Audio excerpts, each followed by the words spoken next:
Welcome to the Tippie Leads podcast. Stories from the University of Iowa's Tippie College of Business that will change the way you work and lead.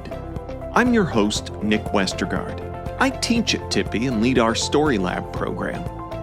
Each season of Tippie Leads, we focus on a grand challenge in today's changing world of work. This season, we're looking at how you can be the CEO of your life. Previously, we talked about building habits that stick. But habits will only get you so far if you're running on empty. So how do you actually manage everything that's competing for your time and energy without burning out? Luckily, Beth Livingston is here to help explain this to us. Beth is the Ralph L. Sheets Associate Professor in Industrial Relations here at Tippie, and her research on gender, work, and family has been featured in the New York Times, NPR, and the Harvard Business Review. She's also the co-author of Shared Sisterhood, one of Forbes' top 10 business books of 2022. She knows a thing or two about what it means to manage a full life and how to do it well.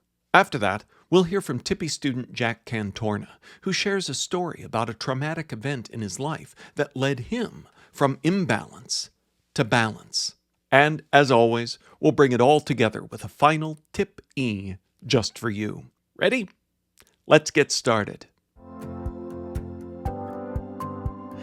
And as we're here talking about balance, Beth, I know among your many roles is you're also a theater mom. Yes, I am indeed a proud theater mom. I am. So it only seems fitting because even you who is talking about balance, we are all juggling more than ever. And what was it, someone that spends so much time with this? What do you think of when someone says, "I'm really struggling with balance"? I think we have spent a long time in this country with the word balance as part of our sort of national vernacular.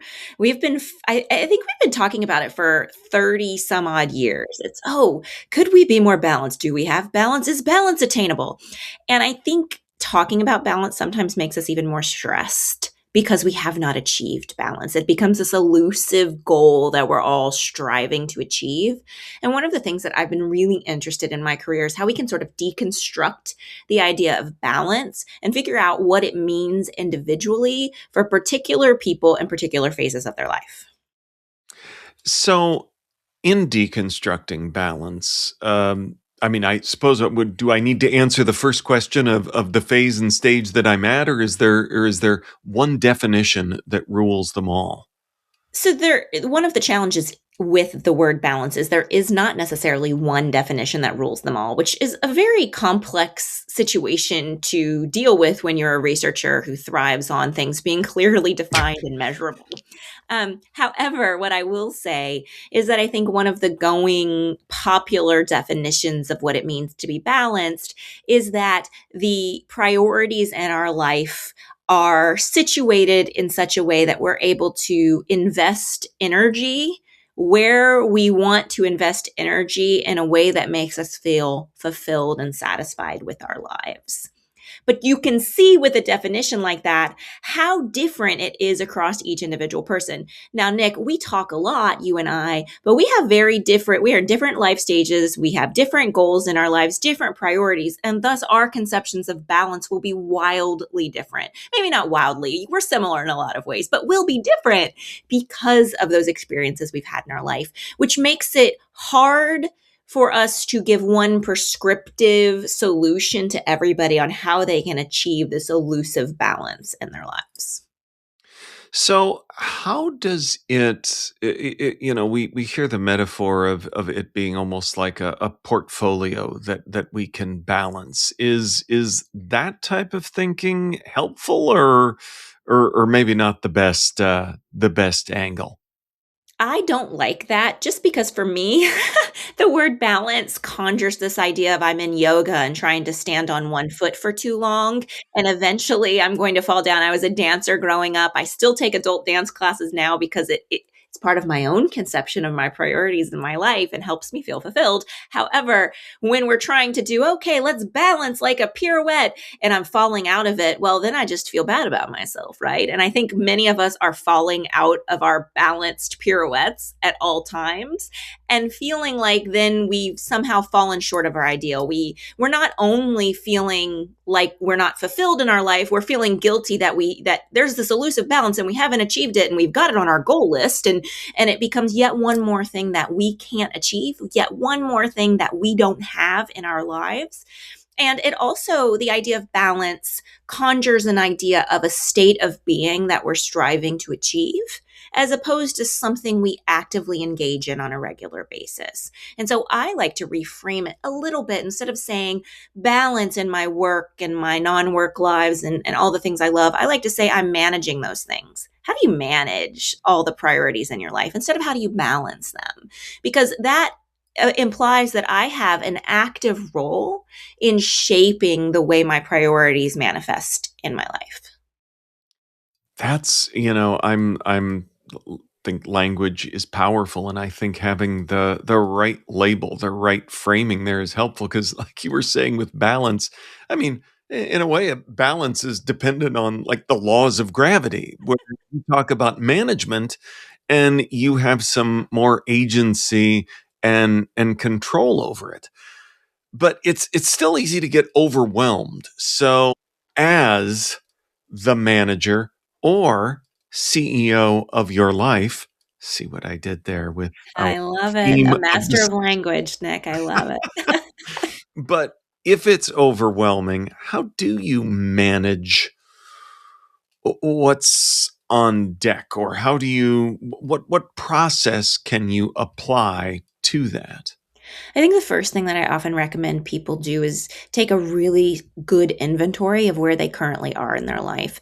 If the idea of being balanced, if we were going to take it as that word, is about thinking about our priorities and the way we're managing our shifting priorities throughout our lives to achieve fulfillment, then we need to know what those priorities are. And we need to be really honest with ourselves about what our priorities are. And I think a lot of people aren't exactly honest with themselves about the things they prioritize in their lives, the things they spend time on, the things they spend energy on. And taking inventory of that is the place that I recommend people start. What are the things you're doing every day? What are the things you wish you were doing every day?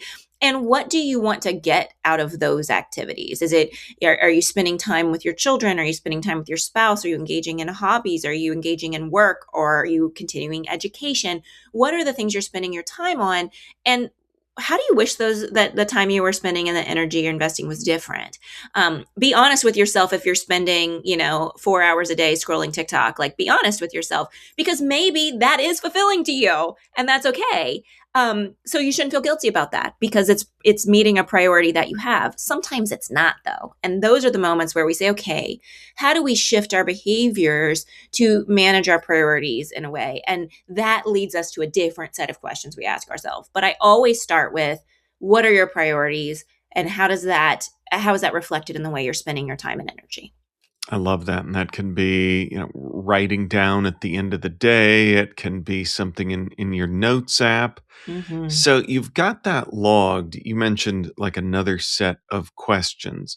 What's the overlay that you use to analyze your time spent? We use when I'm teaching my students and engaging in this, general education and coaching, I often like to say, all right, let's look at what's important to us, what is helping us achieve particular goals and desires in our life, and what is urgent or demanding of our time, right? Things that you need to do right now, right now, right now. Like a child is yelling at you from the bathroom or whatever those things are. You get a phone call and, your boss needs you to reply to something immediately. What's urgent in your life? And oftentimes the things we value most are not necessarily urgent. They're those long-term goals we have for the things that we want to be able to do. I want to be a better leader, or I want to tell better stories, or I want to be a better dancer, or whatever those things are that aren't urgent and demanding on your time right now, but they do require a degree of proactivity. And so what we like to try to do is shift our attention away from always being reactive to interruptions in our life towards being proactive to the things that we value. And scheduling time in our schedules for those things, interruptions are always going to happen. Unfortunately, you're never going to avoid the phone call from school or the, random frantic email from a client. Like those things are going to happen regardless. So if you're just sitting around waiting for the inevitable interruption, you're leaving all this time on the table to do things that will get you closer to the priorities you value and that will bring you fulfillment. And so I like to try to shift our attention away from being reactive to being proactive in the things that we value in our lives.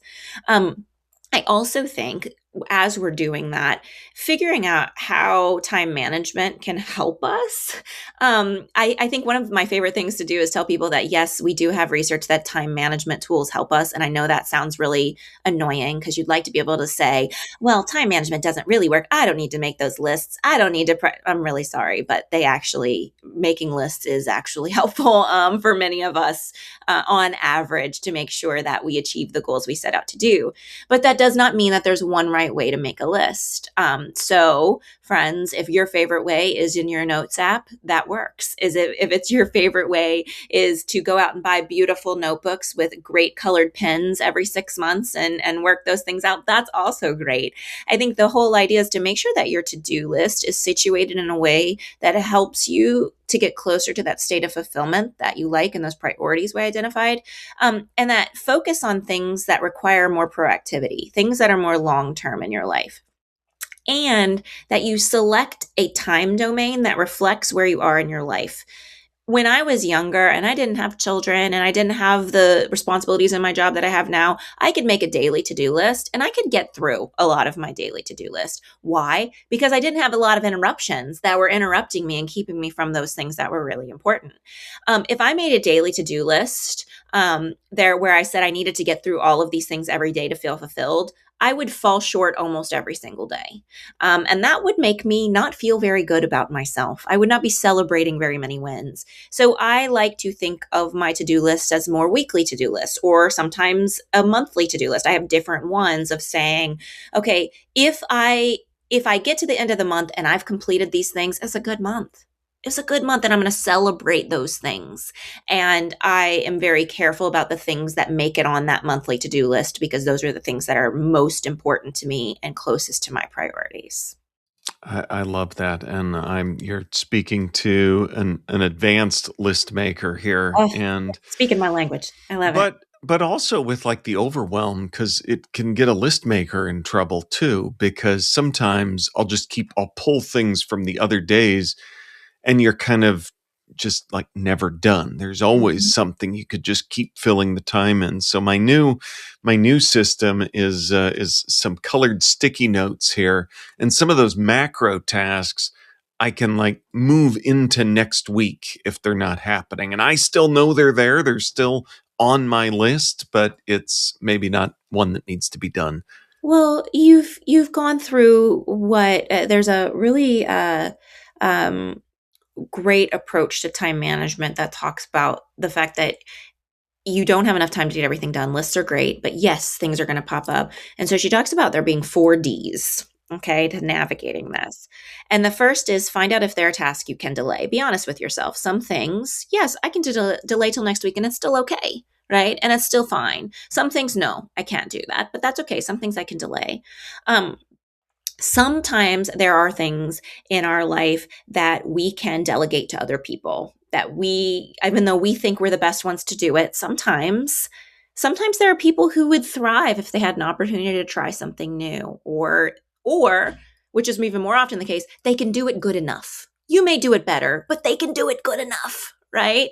And I think that's a really hard thing for people to recognize and understand. You can delay things, you can delegate things, you also can delete them off of your to-do list because last week when you wrote them, you might have thought it was important.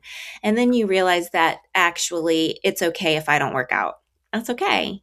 I'm going to be all right. I can take that off my to-do list and not feel guilty about it at all. Like I'm going to be okay to do that. And I think the the last one that she notes is something called diminish.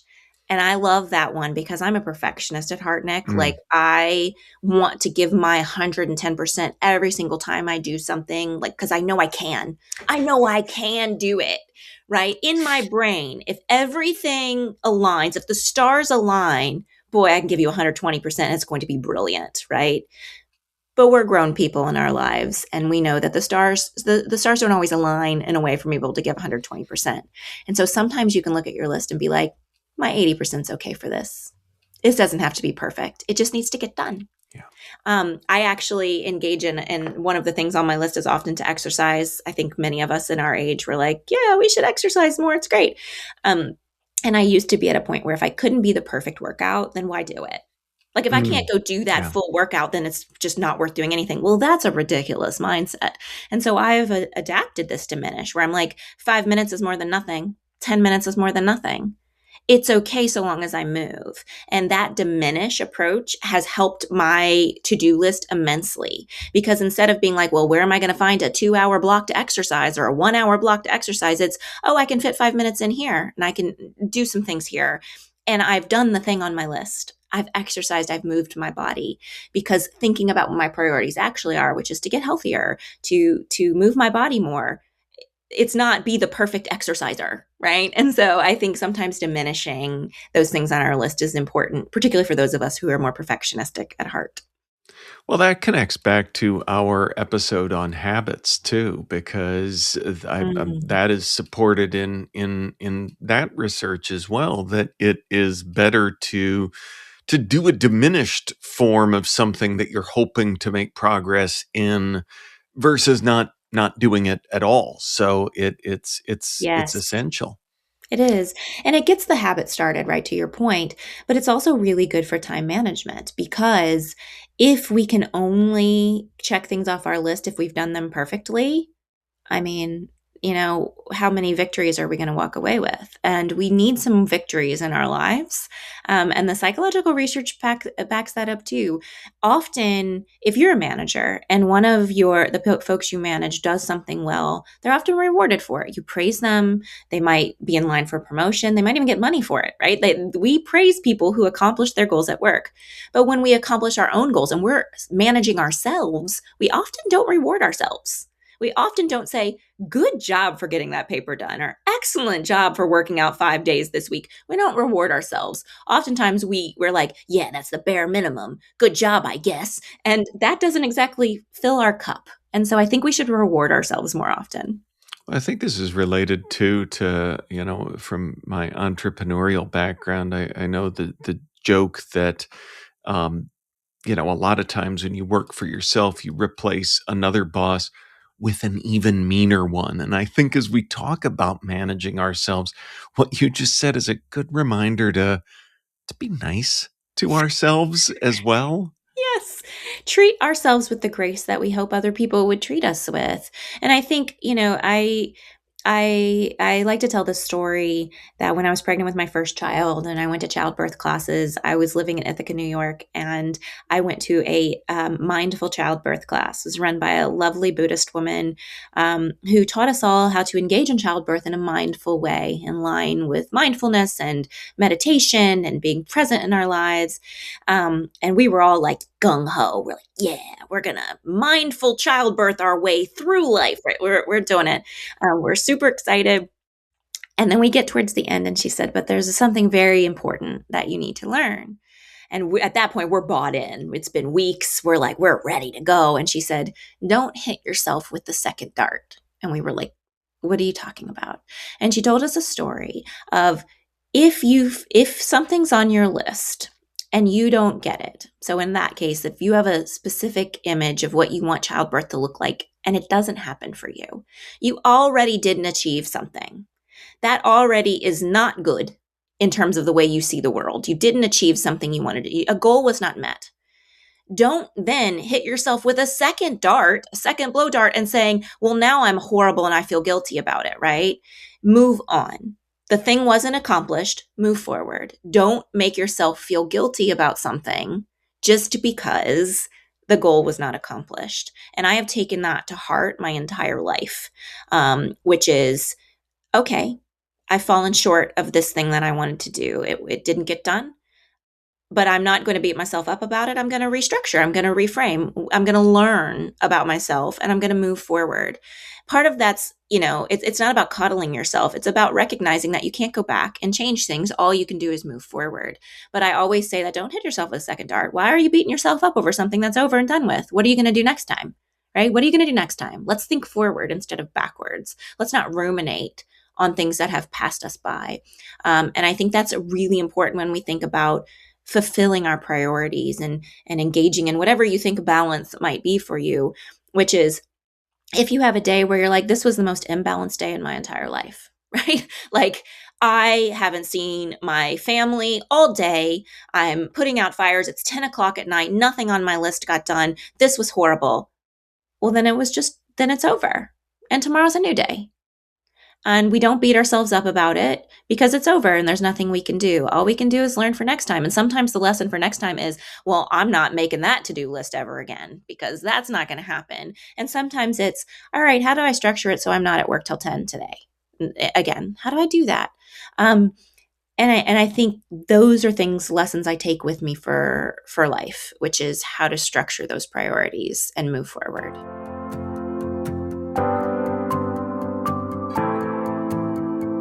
I'm Kira Ellerbrook. I am a student here at Tippie, as well as a producer on the podcast.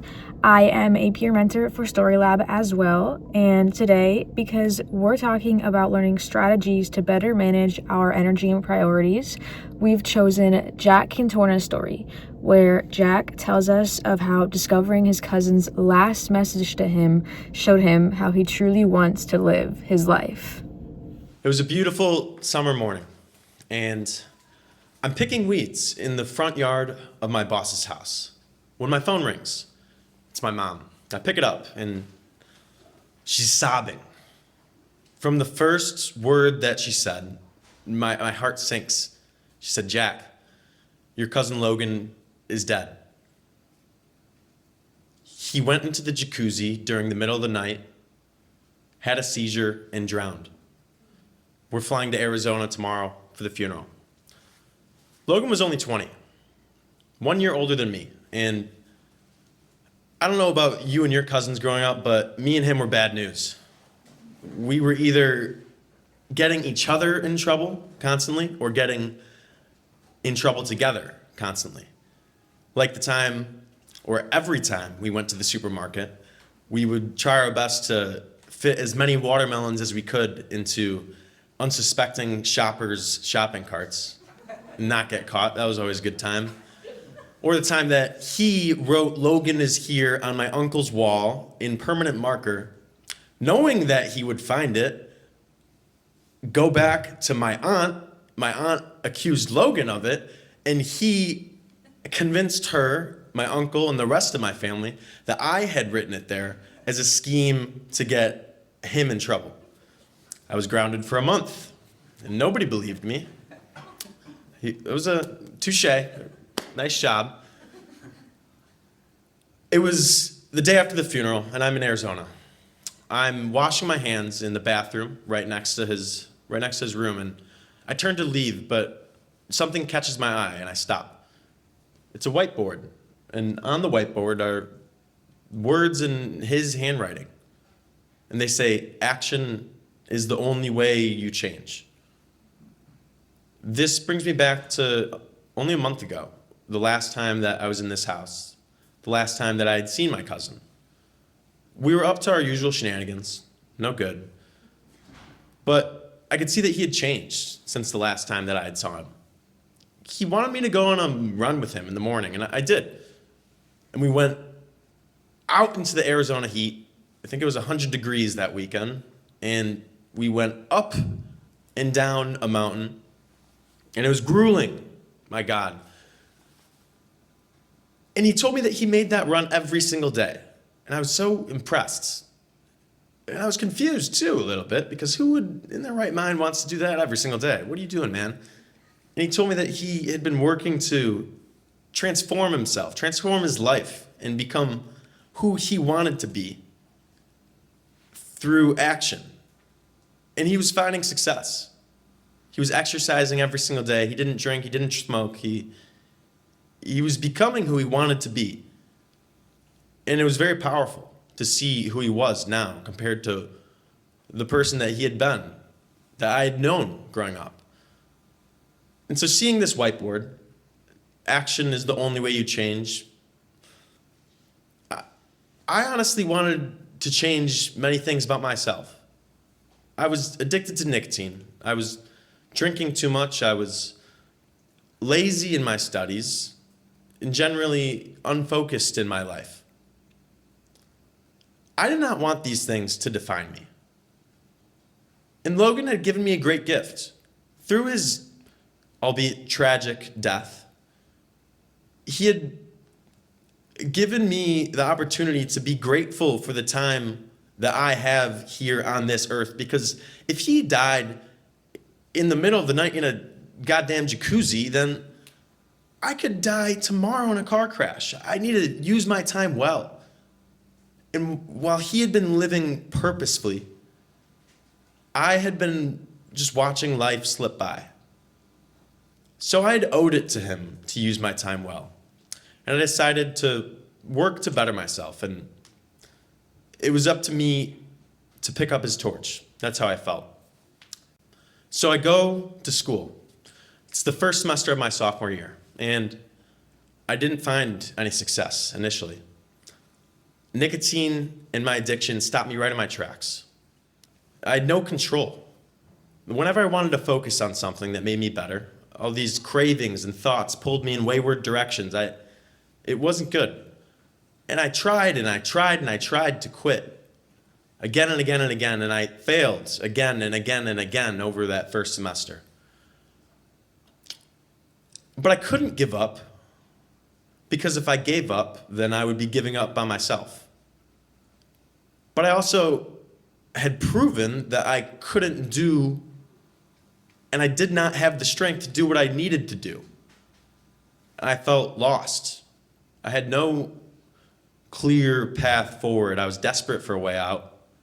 So I did the only thing that I hadn't done. And I prayed. For the first time since I was a boy. Seriously. And mysteriously, so eerily, the moment that I let go of the struggle to find the answers to all of my problems myself, the answer was given to me. This thought popped into my head. Commit yourself fully to what you know makes you better, and in time your struggles will become conquerable. And I clung to that. I got A's on my tests, A's on my papers, and that turned into A's in my classes. And I still struggled with nicotine. I still tried, and I still couldn't quite kick it, but I was getting better, and there was a new path forward. And as the months went on, I kept trying, and Lent came around. And Lent in the Christian tradition is where you sacrifice and give up something for 40 days. Last time I took Lent seriously was not once in my life, but this time I did. I quit nicotine once again, and I found success. For the first time in 5 years, I was addiction-free. I had retaken charge of my life. And it had started with my cousin's last message to me on that whiteboard. But my life didn't change there, although slowly it did. It only truly began to change when I sacrificed and severed ties with what I knew was holding me back. And now that I was free, I was able to become the person that I had always wanted to be. I called my sister up the other day. I told her that I had been having this weird feeling that he's still out there somewhere, and because I never saw his body, it just felt like he disappeared. How do you do that? There's a real person, and he just disappeared. I keep asking myself this question. Where did he go? And I could not stop asking it. And my sister said to me, she said, Jack, He's here right now in this conversation. Whenever we talk about him, we laugh about him, we cry about him. Whenever we remember him in any way, he lives on through the way that we remember him. And she's right. I don't ask myself that question anymore. I know where he is. Whenever I continue to walk the path of growth and hold his torch high, he walks with me. Thank you. Let's go back to our guest one last time for a final tip E for you to remember in your work. I think the biggest tippy that I would give folks as they're moving through their workday and thinking about how they achieve this elusive balance in their life and how they manage the things that are important to them is to grant yourself the grace that you would give the people that you love the most in your life. Allow yourself to grow and change, and allow yourself to move through the priorities in your life in a way that recognizes that those priorities are going to shift and change over the course of a week, a month, a year, a lifetime, and say, okay, how can I recognize my own growth and applaud myself when I'm able to accomplish the things off those lists? So grant yourself grace is what I would say. And that's a wrap on this episode of Tippie Leads. Big thanks to Beth Livingston for the grounded conversation on balance, and to Jack Cantorna for sharing his story of loss and connecting with a new sense of balance. As always, thanks to Kira Ellerbrook for producing our Student Story segment, and to the Tippie Marketing Communication team for supporting the show. Next, we move from balance to broadening. Specifically, broadening your skill set. Professor Alexandra Nika joins us to explore why the most effective leaders cultivate interests and talents beyond their core work. You're not going to want to miss this engaging and surprising conversation. I'll see you there. This has been Tippie Leads, a podcast from the University of Iowa's Tippie College of Business. To learn more about our faculty guests, their research, and more, go to tippie.uiowa.edu/Tippie Leads. If you like this episode, share it with a friend or coworker. Or better yet, subscribe to the show on Apple, Spotify, YouTube, or wherever you like to get your podcasts so you don't miss a single episode. And if you're feeling generous, consider leaving us a rating or review to help others find the show. This is Nick Westergaard signing off. On behalf of everyone at Tippie, thanks for listening, and go Hawks!